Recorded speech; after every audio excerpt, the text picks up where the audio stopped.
कुमारी सैलजा जी, Bhupesh Baghel ji, TS Singhdeo जी, चरणदास महंत जी, तमराज साहू जी,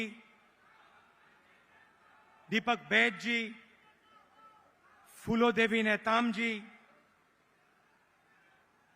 छत्तीसगढ़ के मंत्री, MLAs, हमारे प्यारे पार्टी के कार्यकर्ता, बब्बर शेर,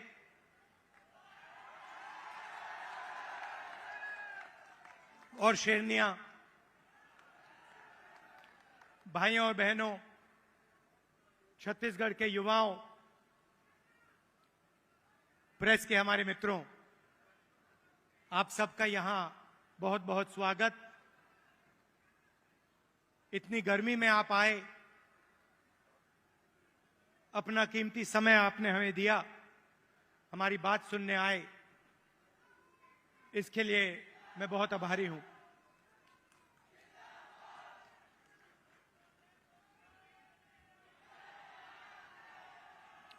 कुछ ही महीने पहले कर्नाटक में चुनाव हुआ। एक तरफ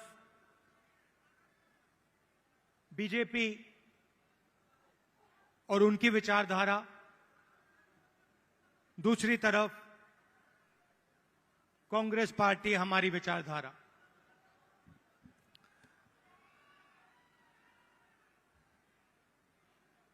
उनका काम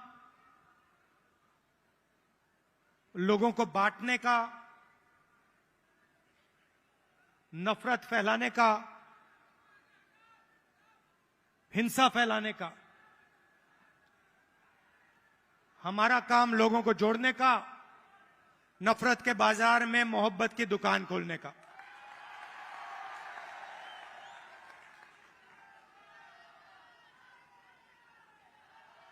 और कर्नाटक में हमने कहा, जैसे पहले हमने छत्तीसगढ़ में वायदे किए थे, किसानों को सही दाम देने का वायदा जो हमने पूरा किया, किसानों का कर्जा माफ किया, बिजली बिल हाफ किया, जैसे हमने यहां वायदे किए थे, वैसे ही हमने कर्नाटक में 5 वायदे किए। चुनाव से पहले बीजेपी के लोग हर बार वो कोई ना कोई नंबर निकाल देते हैं। कोई कहता है 230 सीट आएंगी, कोई कहता है 250 सीट आएंगी, मगर कर्नाटक के हर गरीब व्यक्ति ने पूरा दम लगा के कांग्रेस पार्टी को जिताया। और वही यहां हुआ था। देखिए, एक बात मैं साफ करना चाहता हूं, बीजेपी और नरेंद्र मोदी जी हिंदुस्तान के 2-3 अरबपतियों के लिए काम करते हैं। नाम आप जानते हो। कुछ ही दिन पहले दुनिया के सबसे बड़े फाइनेंशियल अखबारों में अदानी जी के बारे में कहानी आई, आर्टिकल छपा। दुनिया के सबसे बड़े फाइनेंशियल न्यूज़पेपर में लिखा था, अदानी जी जो नरेंद्र मोदी जी के करीब हैं, उन्होंने हिंदुस्तान से हजारों करोड़ रुपया बाहर देशों में भेजा और उस पैसे से स्टॉक मार्केट में अपने शेयर्स का दाम बढ़ाया। और उस पैसे से अदानी जी, आपकी जो पूंजी है, आपका जो इंफ्रास्ट्रक्चर है, आपके जो एयरपोर्ट हैं, सुना है अब रेलवे स्टेशन भी उनको दिए जाएंगे।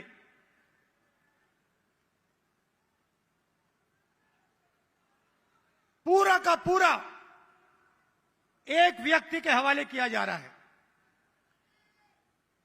और मैं साफ कहना चाहता हूं कि चाहे वो कर्नाटक की सरकार हो, छत्तीसगढ़ की हो, राजस्थान की हो, हिमाचल की हो, और जो अभी आने वाली हैं तेलंगाना, मध्य प्रदेश, ये सारी की सारी सरकारें गरीबों की सरकारें होंगी, अदानी की सरकारें नहीं होंगी। और प्रधानमंत्री को साफ कहना चाहिए, देश को बताना चाहिए और छत्तीसगढ़ के युवाओं को बताना चाहिए कि वो अदानी जी पर इंक्वायरी क्यों नहीं करवा रहे हैं। ऐसी क्या बात है कि नरेंद्र मोदी जी अदानी जी पर इंक्वायरी नहीं करा सकते हैं? दो तीन सवाल हैं भाई और बहनों, युवाओं। ये जो हजारों करोड़ रुपए हिंदुस्तान से बाहर गया, ये पैसा किसका था? पहला सवाल, ये अदानी जी का पैसा नहीं था, ये किसी और का पैसा था। किसका पैसा था? ये पहला सवाल है। प्रधानमंत्री जी कोई इंक्वायरी नहीं करवाएंगे। मैं आपको साफ कह देता हूं, हिंदुस्तान का प्रधानमंत्री अदानी जी पे कोई इंक्वायरी करा ही नहीं सकता, क्योंकि अगर उसका इंक्वायरी का नतीजा निकल गया तो नुकसान अदानी जी को नहीं होगा, नुकसान किसी और को होगा। तो छत्तीसगढ़ में हमने क्या किया? छत्तीसगढ़ में किसानों को धान के लिए सही दाम दिया। और आज आप सारे प्रदेशों को देख लीजिए, लिस्ट निकालिए, सवाल पूछिए, धान के लिए सबसे ज्यादा पैसा कौन से स्टेट में मिलता है? जवाब मिलेगा छत्तीसगढ़, छत्तीसगढ़, छत्तीसगढ़। और प्रधानमंत्री जी यहां आए थे, मुझे याद है, बीजेपी के सब नेता आए थे और कहा था कि कांग्रेस पार्टी इस वायदे को पूरा नहीं कर सकती है। कहा था पैसा नहीं है। हमने साफ दिखा दिया, पैसा है और वायदा पूरा हमने कर दिया। जहां भी हम जाते हैं, हम झूठे वायदे नहीं करते। 15 लाख रुपए का वायदा हम नहीं कर सकते। नरेंद्र मोदी जी ने कहा था काला धन वापस आएगा, 15 लाख रुपए बैंक अकाउंट में जाएंगे। उल्टा हजारों करोड़ रुपए हिंदुस्तान से बाहर जा रहा है। इंटरनेशनल अखबार कह रहे हैं कोई इंक्वायरी नहीं।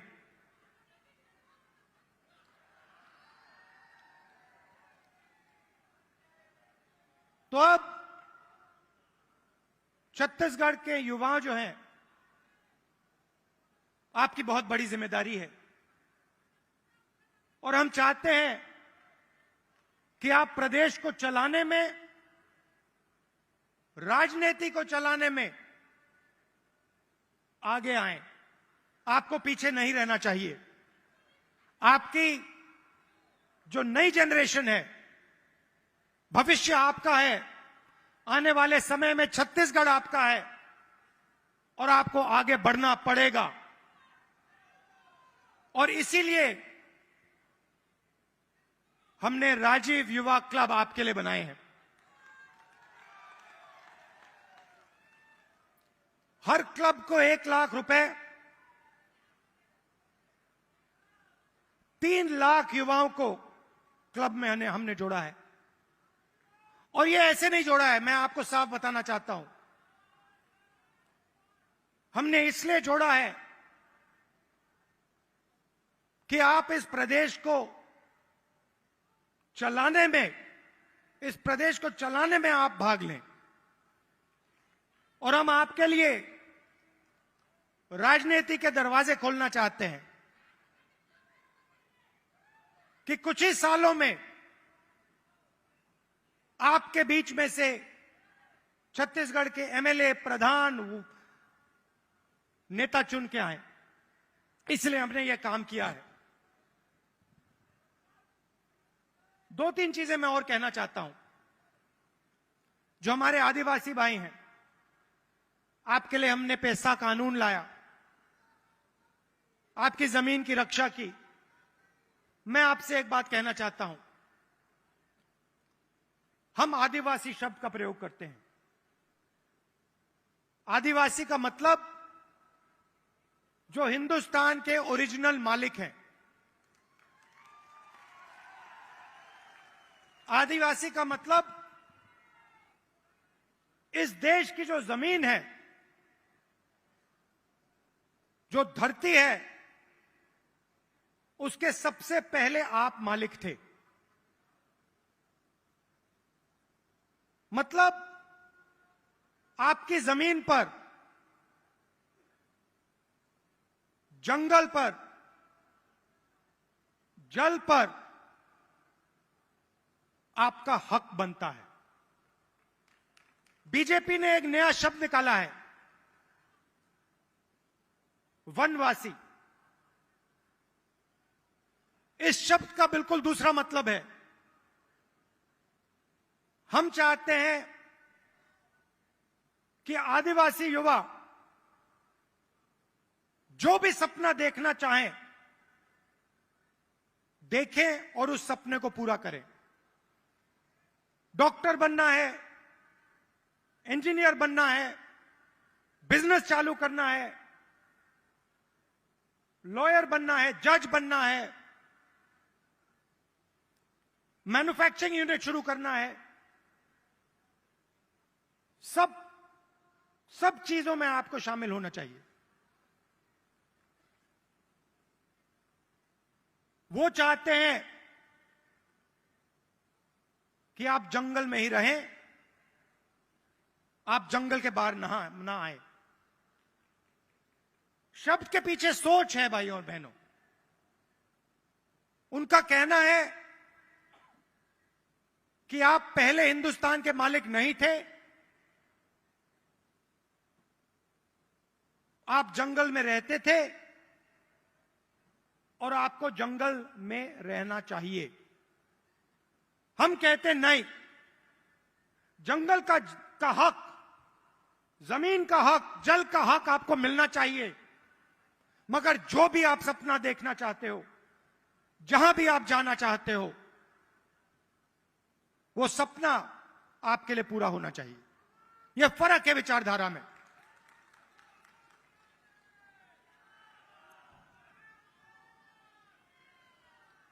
और पूरे देश में भाई और बहनों, पूरे देश में ये नफरत फैला रहे हैं। आदिवासियों को नया नाम दे देंगे, एक धर्म को दूसरे धर्म से लड़ा देंगे, एक भाषा को दूसरी भाषा से लड़ा देंगे, एक जात को दूसरी जात से लड़ा देंगे।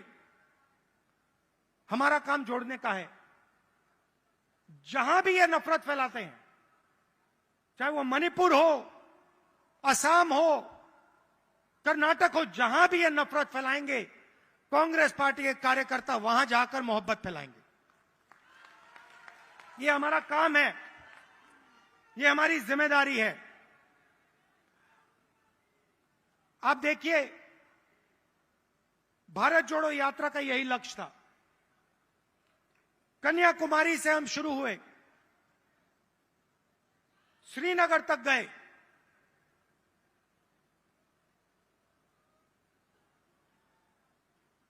मीडिया में इन्होंने, बीजेपी के लोगों ने हर रोज ये कुछ ना कुछ उल्टा सीधा बोलते हैं, नफरत फैलाते हैं।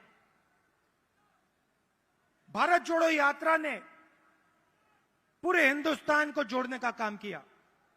हर धर्म को, हर जात को, हर भाषा को हमने याद दिलाया कि आप सबसे पहले हिंदुस्तानी हो और आप सबको एक साथ मिलकर, मोहब्बत के साथ, इज्जत के साथ रहना है। यह यात्रा का मैसेज था और यह बहुत गहरा मैसेज था, नया मैसेज नहीं था, बहुत पुराना मैसेज है। सदियों से यहां पे छत्तीसगढ़ में और बाकी प्रदेशों में लोगों ने यह मैसेज दिया है और यही कांग्रेस पार्टी का और हिंदुस्तान का डीएनए है। हम जोड़ते हैं, वो नफरत फैलाते हैं। हम किसानों के लिए, मजदूरों के लिए, छोटे व्यापारियों के लिए काम करते हैं, वो 2-3 अरबपतियों के लिए काम करते हैं। कुछ साल पहले मैंने बघेल जी से एक बात कही। मैंने कहा, जहां भी मैं जाता हूं, मैं युवाओं से पूछता हूं, आपके सामने सबसे बड़ी मुश्किल क्या है? बीजेपी ने जो हिंदुस्तान की रीढ़ की हड्डी है, आर्थिक रीढ़ की हड्डी है, उसको तोड़ दिया है। जो छोटे व्यापारी थे, जीएसटी और नोटबंदी ने उनको खत्म कर दिया, जानबूझ के खत्म किया। और जब भी मैं इनसे पूछता हूं, आपके सामने सबसे बड़ी मुश्किल क्या है, कहते हैं बेरोजगारी। और मैंने छत्तीसगढ़ के चीफ मिनिस्टर से कहा, देखिए छत्तीसगढ़ में अलग अलग स्किल्स हैं, हर डिस्ट्रिक्ट में आप कुछ ना कुछ बनाते हो, मगर जो छोटे बिजनेस वाले होते हैं उनको बैंक का पैसा नहीं मिलता, उनको मीडिया का सपोर्ट नहीं मिलता। और मैंने छत्तीसगढ़ के चीफ मिनिस्टर बघेल जी से कहा कि आपका फोकस इन छोटे व्यापारियों पे होना चाहिए, छोटे बिजनेस वालों पर होना चाहिए। बैंक के दरवाजे उनके लिए खोलने चाहिए और मार्केटिंग हो तो इनके लिए हो। और खुशी से मैं कहता हूं कि बघेल जी ने इस पे काम शुरू कर दिया है और इससे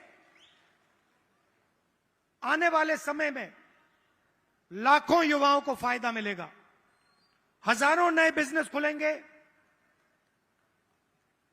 और लाखों युवाओं को रोजगार मिलेगा। देखिए, आपको सिर्फ छत्तीसगढ़ की नहीं सोचनी है। छत्तीसगढ़ हिंदुस्तान का सेंटर है।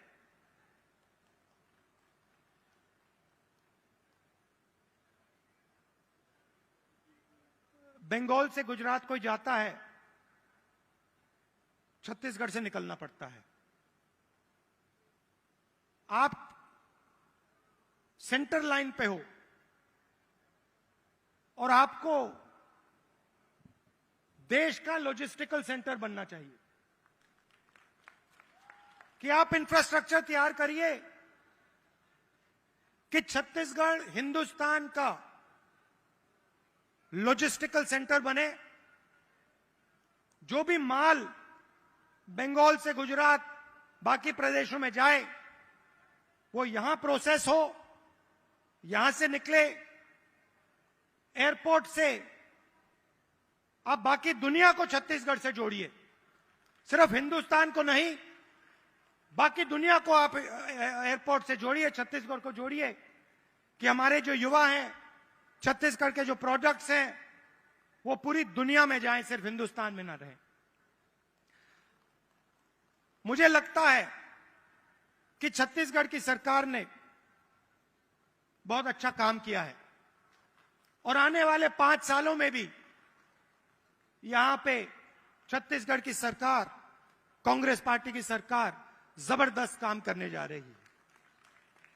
कार्यकर्ताओं से मैं कहना चाहता हूं, आप हमारी रीढ़ की हड्डी हो, आप हमारे विचारधारा के लिए लड़ते हो। छत्तीसगढ़ में आपने हमें जिताया, राजस्थान में जिताया, कर्नाटक में जिताया, हिमाचल में जिताया, तेलंगाना में जिताओगे, फिर से छत्तीसगढ़ में जिताओगे, मध्य प्रदेश में जिताओगे, राजस्थान में जिताओगे।